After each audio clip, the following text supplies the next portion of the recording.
في تمام الساعة 1 بعد منتصف الليل مدينة رام الله، وحدة من المستعربين في جيش الاحتلال تتسلل إلى هذا المنزل بلباس مدني وتقتحم غرفه، وفي لحظات سريعة تبدأ عملية البحث بداخله عن شاب الذي كان قد أحس بوجودهم في اللحظات الأخيرة وتحصن في إحدى زواياه، وفي الوقت الذي رأوه بها ورآهم أطلقوا النار عليه، ثم أتبعوا ذلك بإطلاق صاروخ من نوع إنيرجا ليفارق الحياة على الفور ويتم احتجاز جثمانه.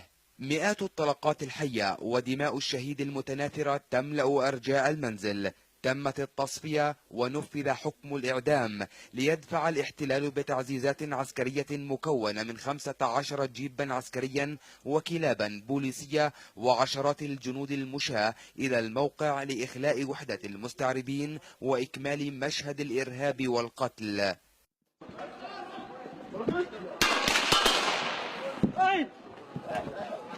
وفي محيط موقع الاستشهاد اندلعت مواجهات غاضبة بين الشبان أسفرت عن إصابة شابين بالرصاص الحي بالقدم نقلوا إلى مجمع فلسطين الطبي لتلقي العلاج.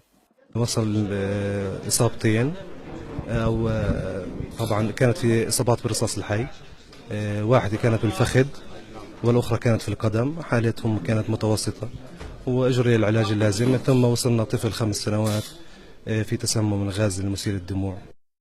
وكان الاحتلال فرض حصارا عسكريا على المكان استمر مدة 3 ساعات قبل انسحابه باتجاه معسكر عفر الاحتلالي والمقام على أراضي بلدة بيتونيا.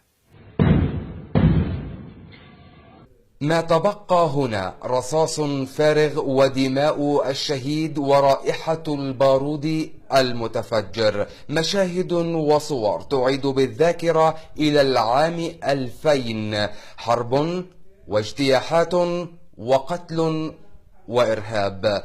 من مكان الاستشهاد في مدينة رام الله، علي دار علي، تلفزيون فلسطين.